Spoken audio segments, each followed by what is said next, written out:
걸림돌 예수, 예수님에 대해서 붙을 수 있는 여러 수식어가 있는데 걸림돌 예수라고 하는 이 표현은 뭔가 굉장히 익숙하지 않습니다. 예수라고 하는 이름과 어울리지 않는 듯 싶습니다. 그리고 우리가 자주 사용하지도 않은 말씀입니다. 그런데 오늘 성경에 분명하게 주님을 사랑하고 그의 뜻을 따르고 주님과 함께 기뻐하라고 하는 구절들은 많이 보았지만 그를 너희가 두려워하며 무서워할 자로 삼으라라는 말씀은 우리가 별로 들어보지 못한 표현인데 이사야 선지자는 하나님의 말씀을 빌어서 그렇게 그들에게 하나님을 두려워하라, 그를 무서워할 자로 삼으라라고 말씀합니다. 그리고 이어서 이렇게 성경에 표현합니다. 그가 성소가 되시리라. 그분은 누구이냐면 바로 예수 그리스도를 말합니다. 그러나 이스라엘의 두 집에는 걸림돌과 걸려 넘어지는 반석이 되실 것이며 예루살렘 주민에게는 함정과 올무가 되시리라. 많은 사람들이 그로 말미암아 걸려 넘어질 것이며 부러질 것이며 덫에 걸려 잡힐 것이니라. 세 개의 짧은 구절인데 이 구절에는 우리가 익숙히 접해보지 못한 예수님에 대한 표현이 기록이 되어져 있습니다. 그를 두려워해야 한다는 거죠. 무서워할 자로 삼으라.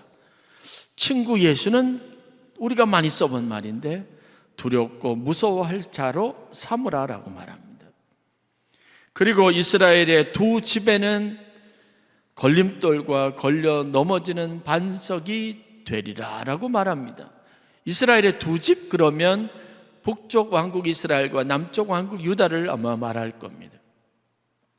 그들에게는 걸림돌 그리고 걸려 넘어지는 반석이 되는 분이 예수님이라고 말씀합니다.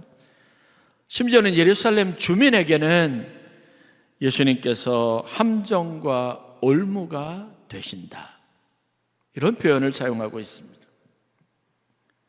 뭔가 어감이 썩 좋지 않고 익숙하지 않은 것이지만 이건 역시 예수님의 오심, 메시아의 오심을 예언했던 이사야서 8장에 있는 메시지의 중심입니다. 다시 말해서 예수님께서 이 땅에 메시아로 오실 때인데 그 메시아가 오실 때 이스라엘 백성들에게 어떤 마음과 태도를 가져야 하는지를 규정한 구절이라는 말입니다. 메시아가 우리를 구원하여 오실 때 너희 백성들아 그를 두려워하고 무서워할 자로 삼으라. 그는 성소이시니라.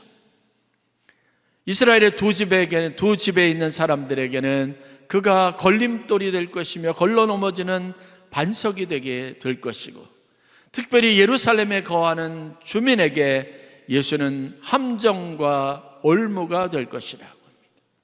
15절에는 많은 사람들이 그로 말미암아 걸려 넘어지며 부러질 것이고 그리고 덫에 걸려 잡힐 것이다 라고 언급하고 있습니다. 긍정적인 단어가 아닙니다. 익숙하지도 않은 단어입니다. 그럼에도 불구하고 왜 예수 그리스도께서 오실 것이다 라고 선포하는 그 메시지의 중심에 그 오실 예수를 맞이하는 성도들에게 이런 말씀을 주셨을까, 그 의미를 되새겨볼 필요가 있습니다. 이 메시지를 통해서 우리가 얻을 수 있는 교훈, 하나님의 의도는 두 가지입니다. 첫 번째는 온전한 믿음과 그리고 성숙한 신앙의 중요성입니다. 믿음은 온전하여져야 합니다. 믿음이 연약해서는 여러분 이 세상에서 우리가 바로 살아갈 수 없습니다. 믿음이 연약한 사람들에게 말하는 겁니다. 온전하게 믿음 안에서 성숙하지 못하고 여전히 자기의 생각과 뜻에 사로잡혀 있는 사람들에게 예수는 걸림돌이 되시고 걸려 넘어지는 반석이 되시고, 스스로가 경건하다고 생각하는 예루살렘에 사는 높은 신앙적인 경건을 유지하고 사람들에게 존경받기를 스스로 원하는 사람들에게 예수님이 오시면 함정과 올무가 될 것이라고 말하고 있는 겁니다.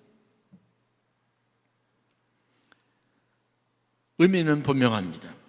모든 사람들이 아닙니다. 심지어는 이방인들에게 예수가 오실 때 그들에게 걸림돌과 함정과 올무가 되리라는 말씀이 아닙니다. 기존에 믿음을 가지고 있는 사람들에게, 신앙인들에게, 그렇지만 믿음이 연약한 사람들, 온전하게 잘 성장하지 못한 사람들에게 예수님이 오시면 그들에게 걸림돌이 되고 그들이 걸려 넘어지게 하는 반석이 되실 것이라고 말하고, 어떤 사람들에게는 잘난 체하고 스스로 하나님 앞에 온전하다고 여기는 사람들에게 예수님이 오시면 그들이 말한 것에 스스로 함정이나 올무가 되게 될 것이라고 말씀하고 있는 겁니다. 여러분 공감할 수 있지 않습니까? 단어와 수식어 의미만 자체만 가지고 보면 이게 별로 아름답지 못하고 부정적인 의미 같지만, 그러나 실제적으로 이러한 일들이 우리 삶 속에서 흔히 일어납니다. 우리가 너무나 잘 아는 동방의 의인이라고 그렇게 수식어가 붙었던 욥을 한번 살펴보겠습니다. 욥은 하나님을 믿는 사람이었고 그가 율법의 계명을 따라 모든 말씀을, 규정을 잘 지키며 그대로 실천하며 산 사람입니다. 그런데 그가 어느 날 고난을 맞이하게 됩니다. 하루아침에 집도 잃고 재산도 다 잃고 건강도 잃고 자기와 평생을 약속했던 사랑하는 아내도 자기를 떠났습니다. 아무것도 남겨지지 않았습니다. 남겨진 모든 것은 다 잿더미가 되었습니다. 시체만 여기저기 나뒹굴고 있습니다. 그와 함께 그의 인생도 추락했습니다. 물질만 잃어버린 것이 아니라 믿음도, 영적인 힘도 잃어버린 것 같습니다. 1장, 2장에 욥에 일어났던 불행을 다루고 있고, 잠시 후 친구들이 방문하기 시작하는 그 시점부터 욥이 갑자기 믿음 없는 사람처럼 다음과 같이 자기의 인생을 저주합니다. 욥기서 3장 1절 말씀입니다. 그 후에 욥이 입을 열어 자기의 생일을 저주하니, 그런 고난을 맞이하고 난 다음에 욥이 입을 열어서 무엇을 했냐면 자기가 태어난 것을, 생일을 맞이한 것을 저주했다라고 말합니다. 그 구체적인 표현을 보면 욥기서 3장 10절과 11절에 이렇게 표현되어져 있습니다. 이는 내 모태의 문을 닫지 아니하여 내 눈으로 환난을 보게 하였음이로다. 하나님께서 내 어머니의 태를 닫지 않아서 내가 그 가운데 태어나게 되었다고 원망하는 겁니다.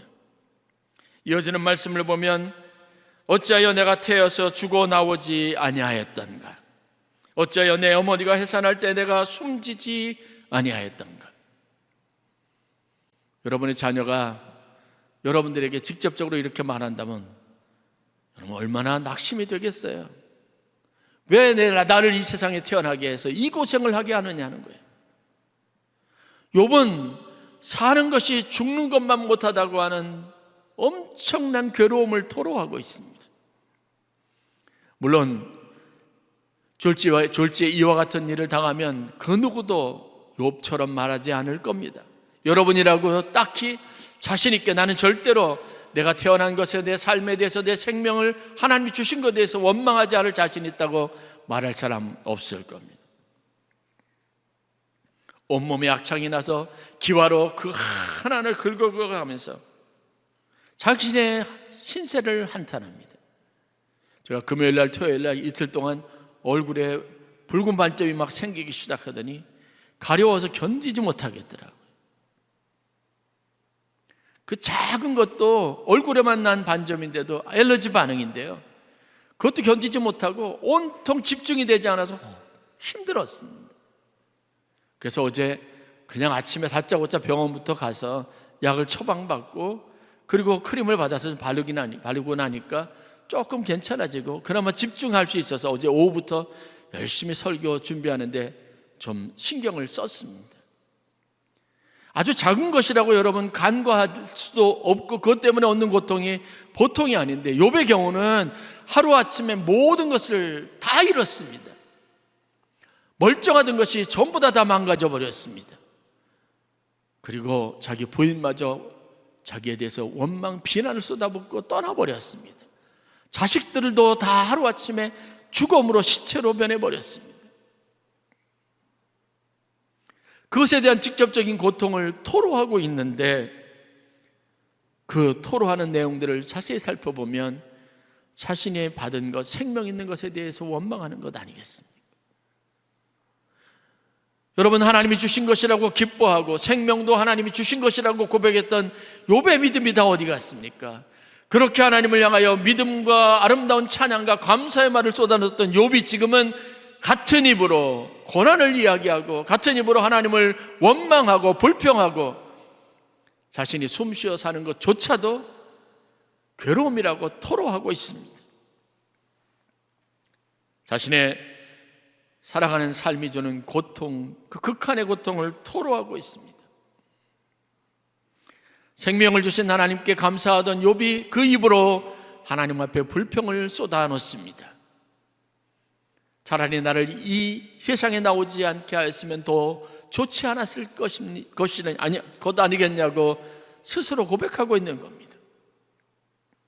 그것도 동방의 의인, 믿음이 있었던 사람, 하늘에서 하나님과 그리고 마귀가 서로 대화하기를 내가 이와 같은 일을 본 적이 없다고 말하고 그렇게 평가를 할 만큼 완벽하다고 여겨지는 그도 고난이라고 하는, 어려움이라고 하는 문제 앞에서 무너지게 되어져 있습니다. 믿음은 이와 같이 연약한 겁니다. 이스라엘 백성들이 나라가 갈려지고 나라를 빼앗기는 고통을 겪었습니다. 이유는 무엇이냐면 그들의 믿음의 연약함 때문에 그렇습니다. 내 인생이 고단하게 여겨지는 것은 하나님의 은혜가 소멸되고 오히려 힘들고 어려운 육체적인 모든 상황들만 마음을 사로잡게 되는 그 이유는 정말 고통이 여러분들 가운데 있어서가 아니라 믿음이 연약해졌기 때문이라는 사실들을 반증하는 겁니다. 출애굽 과정에 있었던 이스라엘 백성들이 광야에서 불평하고 원망하는 말들을 무수하게 쏟아놓았습니다. 그들이 광야에서 모세에게 찾아가서 하나님을 원망하면서 했던 말들을 출애굽기 16장 3절에 다음과 같이 표현하고 있습니다. 우리가 애굽 땅에서 고기 가마 곁에 앉아 있었던 때와 배불리 먹던 때 그때 여호와의 손에 죽었다라면 더 좋았을 것이다라고 말합니다. 너희가 이 광야로 우리를 인도해내어 온 회종이 줄여 죽게 하였다라고 말합니다. 모세를 원망하고 아론을 원망하고 하나님을 원망합니다. 차라리 그때 고기 가마 곁에서 그것을 먹지는 못할지언정 거기 곁에 있었을 때 하나님이 내린 이 애굽의 10번째 재앙 때문에 우리가 다 죽었으면 차라리 나았을 것이라고 말합니다. 여러분, 과연 사는 것이 죽는 것만 못합니까? 우리가 성경을 보아서 분명하게 아는 진실이 하나 있습니다. 이스라엘 백성들은 하나님께서 마지막 10번째 재앙을 내리실 때 모세를 통해서 내리신 하나의 의식을 통해서 생명의 구원함을 받은 자들입니다. 다시 말해서 그들은 자기의 문설주에 양을 잡아서 그 양의 피를 발랐던 사람들입니다.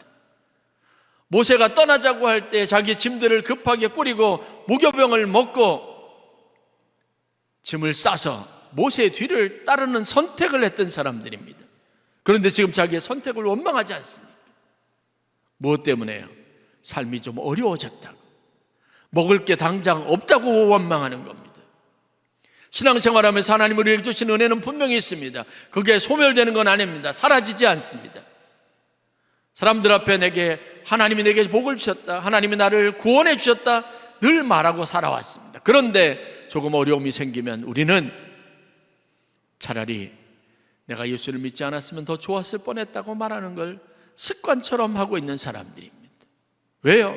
믿음이 약하기 때문에 그렇습니다. 믿음의 힘을 갖지 못했기 때문에 그러는 겁니다. 과연 이들이 가지고 있었던 믿음이 뭘까요? 결론적으로 보면 원망하는 믿음을 가지고 있는 겁니다. 불평하는 믿음을 가지고 있는 것뿐입니다. 문제는 하나님의 계획이나 섭리, 하나님의 뜻이 우리 인생 가운데 없는 게 아니라 우리가 현실에 닥치는 어려움과 그리고 눈앞에 있는 조금 힘든 일들을 견딜 만한 믿음이 없는 겁니다. 믿음이 없이는 하나님을 기쁘게 하시지 못하나니 하나님께 나아가는 자는 반드시 그가 계신 것과 자기를 찾는 이에게 상 주시는 이심을 믿어야 할지니라고 말합니다. 너희가 시험을 받을 때 온전히 기쁘게 여기라라고 말합니다. 그런데 우리에게는 그 말씀을 기억하고 떠올릴 수 있는 믿음이 없습니다. 예수가 걸림돌이 되는 이유는 누구에게서 찾아볼 수 있습니까? 믿음이 연약한 사람에게서 찾아보는 겁니다. 하나님을 온전히 신뢰하지 못하는 사람에게는 그들에게 삶의 어려움이 찾아오면 그것이 곧 그들에게 죽을 것 같은 숨막히는 고통이 되는 겁니다.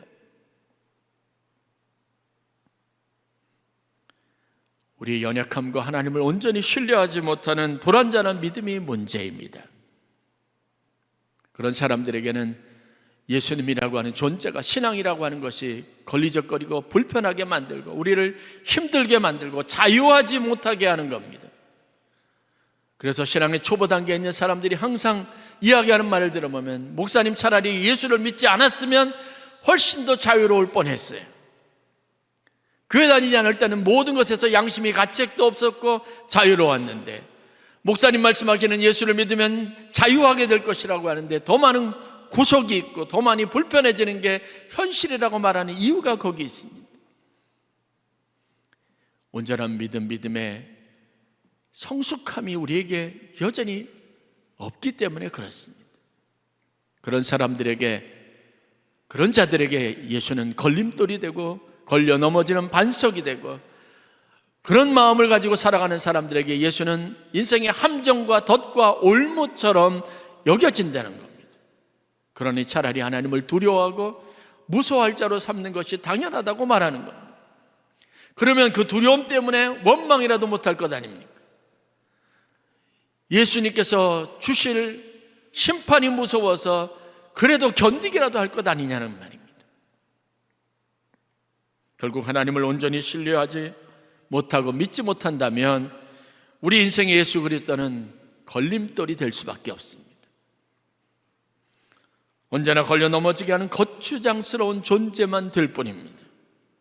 함정과 올무가 될 뿐입니다. 신앙생활이 내게 가져다주는 유익이라고는 찾아볼 수 없습니다.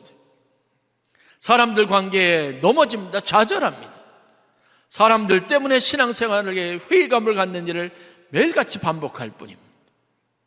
우리의 믿음이 무엇인지를 생각해야 합니다. 믿음의 주요 온전케 하시는 이인 예수를 바라볼 수 있는, 신앙의 본질적인 것에 머물 수 있는 저와 여러분들이 되실 수 있기를 바랍니다. 걸림돌 예수는 믿음이 연약한 사람이나 성숙하지 못한 사람들에게 일어나는 일들입니다. 그 사람들이 늘 일상적으로 경험하게 되는 문제입니다. 두 번째, 걸림돌 예수가 가지고 있는 진짜 의미가 무엇일까를 생각해 보면 다음과 같이 정의할 수 있습니다.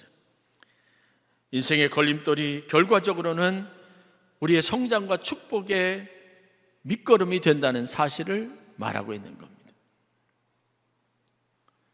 성장과 성공을 위한 가장 중요한 밑거름은 인생에 찾아오는 고통이라고 하는 것입니다. 그 고통이, 실패가 멈추어서는 것이, 내가 내 의지와 내 마음대로 할 수 없는 그 순간이 결국은 나에게 새로운 차원의 삶의 문을 열게 하는 축복이 된다는 걸 믿으시길 주의 이름으로 간절히 축원합니다.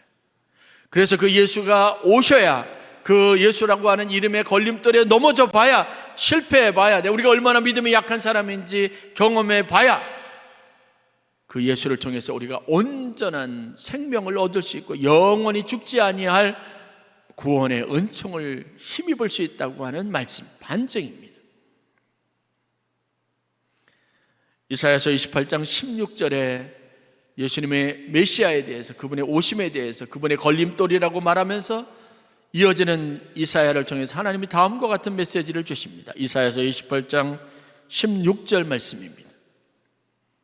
그러므로 주 여호와께서 이같이 이르시되, 보라, 내가 한 돌을 시온에 두어 기초를 삼았노니 곧 시험한 돌이요. 걸림돌이라고 말했던 그 예수, 그래서 예수님께서 그들을 위해서 시험한 돌, 시험하여 걸려 넘어지게 했던 그 돌이라고 분명하게 말합니다. 근데 그것을 가지고 시온에 두어 기초를 삼았다라고 말합니다. 이어지는 말입니다. 곧 시험한 돌이요 귀하고 견고한 기초돌이라. 그런데 이 시험한 돌은 그들에게 귀하고 견고하게 하는 기초돌이라고 말합니다. 그것을 믿는 이는 다급하게 되지 아니하리라. 다시 말해서 어려움이 오고 욥과 같은 시험이 오더라도 마음이 봉급하여지거나 쉽게 낙심하지 않게 될 것이라는 겁니다. 우리 앞에 시온에 두었던 그 돌이, 우리를 시험했던 그 돌이, 그 돌로 말미암아 결국은 우리가 견고하여 흔들리지 아니하고 마음이 다급하여지지 아니할 영원한 인생의 기초, 든든한 기초가 되게 하시는 하나님의 계획이 너희들 인생 가운데 있다고 말씀하시는 겁니다. 강단에서 이런 말씀을 드리는 것에 대해서 늘 죄송합니다. 인생의 고통에 대해서 그 고통이 얼마나 크고 아프고 힘든지 목사님이 몰라서 그런 말씀하신다고 생각할 수 있는 것 같지만, 그러나 아무리 생각해봐도 고통은 우리의 인생의 100% 유익입니다. 믿으시길 주의 이름으로 간절히 축원합니다. 고난당하는 것은 우리에게 무조건 유익입니다. 속없이 알지 못해서 하는 이야기가 아니라 그 의미를 곱씹어 보면 고통은 반드시 유익이 됩니다. 그것을 통해서 우리는 하나님의 법의 신기한 것을 알게 되고 인생의 더 깊은 차원을 깨닫게 되는 겁니다. 저는 운전을 하다가 여러 가지 많은 경험들을 했습니다. 제가 가장 운전을 오래 한 시간은 15시간 운전을 한 적이 있습니다. 부카레스트에서 출발을 해서 이스탄불까지, 또 한 번은 저 헝가리를 지나서 슬로바키아에 있는 브라티슬라바까지 하루에 아침에 새벽부터 출발해서 15시간 운전을 해봤습니다. 중간에 좀 쉬었다 가면 좋았고, 힘드니까 당시 제 아내가 사모가 운전을 할 수 있었으니까 좀 맡겼으면 좋은데, 가족들을 보호하겠다고, 그리고 밤새도록 하룻밤 우리가 호텔에서 머물지 않으면 계산이 되잖아요. 호텔비 한 10만 원 전략할 수 있으니까 그 돈 전략해보겠다고 미련하게 15시간을 그냥 앉아서 한 2번 정도 화장실 간 것 외에는 그냥 운전을 하면서 계속 15시간 동안 갔습니다. 그리고 15시간 지난 다음에 제가 온 게 뭔지 아십니까? 처참한 결과가 온 거예요. 허리가 너무 아파가지고 활동을 할 수 없어요. 그냥 골아 떨어져서 아침에 도착했는데 아무것도 못했습니다. 여행을 간다고 생각해 보십시오. 미련하게 다른 사람에게 운전대를 넘겨주고 자기가 좀 쉴 때 쉬지 않으면 결국은 여행 가서 피로가 다 쌓여서 다른 사람들은 즐거워하는데 그냥 다시 돌아올 시간 운전하려고 계속 잠만 자는 거죠. 체력을 회복해야 되는 겁니다. 우리가 다리가 부러져서 운전할 수 없는 상황이 오면, 그래서 어쩔 수 없이 다른 사람에게 운전대를 넘기고 옆에서 그냥 동승하고 탑승하는 이 기회를 얻지 않으면, 여러분, 우리가 인생에 배울 수 없는 일들이 참 많이 있습니다. 내가 더 이상 도저히 할 수가 없어서 여러분 다른 사람들에게 운전대를 넘겨보게 되면 옆에서 가만히 편안하게 쉬우면서 그렇게 그 시간을 보낸다는 게 얼마나 편안하고 좋은 일인지 알게 될 겁니다. 마찬가지예요. 인생의 운전대도 여러분이 고통이라고 하는 건 정 스스로 할 수 없는 상황이 되면 하나님 앞에 맡기게 되는 거죠. 내가 할 수 없으니까 하나님, 이제는 내가 더 이상 하지 못하겠어요. 내 인생 내 마음대로 안 되니까 하나님 책임지세요 해보세요. 그러면 여러분들이 경험해보지 못했던 새로운 차원이 열리게 되어져 있습니다. 고민하지 않아도 하나님이 이끌어 가시는구나. 내가 직접 했고 내가 싸우면서 악착같이 살았던 것보다 훨씬 이것이 낫다고 하는 새로운 차원을 경험하게 되는 겁니다. 고난이 바로 이런 의미가 될 수 있습니다. 그래서 멀쩡하게 잘 가던 그 길에 예수님께서 걸려 넘어지게 하는 돌이 되시기로 작정하신 겁니다. 우리의 교만한 마음, 내가 인생의 주인이라고 하는 생각에 멈추게 하고 거기에서 좌절감을 경험하게 하시기 위해서 욥에게도 시험을 주시고 어려움을 주셨습니다. 이스라엘 백성들이 여러분 자기가 준비하고 자기가 쌓은 도시락을 먹어가면서 며칠이나 여행할 수 있었겠습니까? 줄이게 하셨습니다. 목마르게 하셨습니다. 그렇게 자기가 할 수 있는 일이 아무것도 없는 것을 깨닫게 되는 그 순간에 하나님이 그들에게 새로운 차원을 열어주셨는데 그게 뭔지 아십니까? 너희가 수고하지 않아도 아침에는 만나로 매출하기로 그들을 먹여주신다고 하는 새로운 차원의 하나님의 기적 공급을 경험하게 하신 것 아니겠습니까? 이 광야 같은 사막길에서 하나님께서 마실 물을 주신다고 하시지 않았습니까? 심지어는 반석, 돌무더기, 돌덩어리인 그곳에 물이 터져나오게 하시는 일들을 하나님이 주도하지 않았습니까? 그 경험이 있는데 여러분, 목이 마른다고 사람들이 그냥 단순히 죽을 것이라고 생각하겠습니까? 아니에요. 그 경험이 목마른 그 순간에 하나님께서 그 반석을 깨트려 내게 마실 물을 주실 것이라고 하는 영적 상상력을 가지고 소망 안에서 살아갈 힘을 하나님이 주신 겁니다. 여러분들이 하나님의 치유에 대해서 알지 못했다면 병원 의사로부터 사형 선고를 받죠. 암이라고 하는 선고를 받습니다.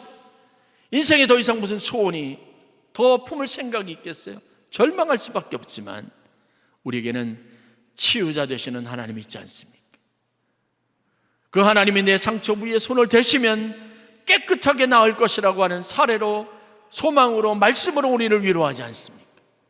그 믿음이 우리를 살게 하는 겁니다. 내 인생의 새로운 차원을 만드는 겁니다. 제가 얼마 전에 참 너무나 인생의 새로운 차원이 열리는 귀한 이야기를 들었습니다.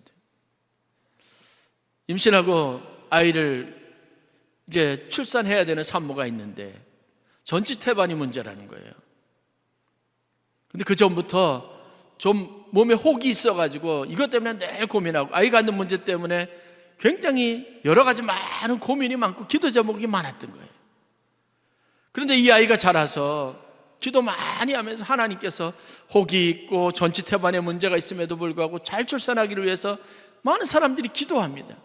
그런데 병원에 갔더니 전치태반임에도 불구하고 이 아이가 안전하게 엄마의 뱃속에서 잘 자라고 있는 거예요. 아무 문제 없이. 그래서 선생님이 뭐라고 하는지 아십니까? 몸에 있는 그 혹이 아이를 안전하게 보호하는 요새 역할을 한다는 겁니다. 여러분, 신비하지 않습니까? 내게 있는 고난이, 때로는 내 삶에 가져다주는 어려움이 믿음의 눈으로 보면 하나님의 놀라운 축복이고 섭리가 되는 게 우리가 알지 못하고 보지 못할 뿐 그것이 하나님의 인생을 향한 뜻이다라는 것을 여러분 믿음으로 받아들이실 수 있기를 주의 이름으로 간절히 축원합니다. 거기에 하나님의 뜻이 있습니다. 하나님의 계획이 있습니다. 그걸 통해서 우리를 성장시키는 겁니다. 사업을 다 망해보고 그래서 이 사업이 하나님이 주인이시라는 것을 고백하고 난 이후에 하나님께서 그 가정에 주시는 축복이 얼마나 많이 있습니까?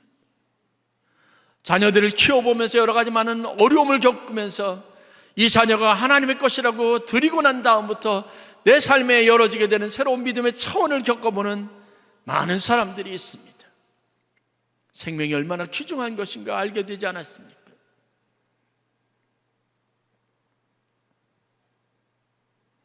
누가복음 15장에 예수님께서 세 가지 이야기를 비유로 활용하셨습니다. 우리가 잘 아는 잃어버린 것을 되찾는 비유입니다. 어떤 사람이 양 100마리 가운데 한 마리를 잃어버렸습니다. 그래서 그 한 마리 양을, 잃어버린 양을 찾기 위해서 99마리를 우리에 두고 온 들판을 다 헤맵니다. 그리고 마침내 찾아서 사람들과 함께 그 잦은 즐거움을 나눕니다. 동전을 하나 잃어버렸습니다. 한 드라크마입니다. 잃어버린 동전 하나를 찾기 위해서 온 방을 다 수색합니다. 번거롭고 힘든 일이지만 그 하나 잃어버린 것을 찾고 난 이후에 얼마나 기뻤는지 모릅니다. 아들이 둘이 있었습니다. 자격 없이 감정적인 이 둘째 아들이, 세상 물정 모르는 아들이 아버지에게 유산을 미리 달라고 하면서 흥청망청 그 유산을 다 탕진해 버렸습니다. 그러나 아버지는 여전히 그 아들이 돌아오기를 늘 기다립니다. 그리고 그 아들이 저 멀리서 오는 것을 보고 달려나가서 그를 환영하고 안아줍니다. 그리고 집에 와서는 큰 잔치를 벌이고 사람들에게 내가 잃어버렸던 아들이 다시 돌아왔습니다 기뻐하면서 그 잔치를 즐거워합니다. 이 세 가지 비유가 가져다주는 공통적인 게 뭔지 아십니까? 원래 내 소유였다가 잃어버렸습니다. 그래서 찾습니다.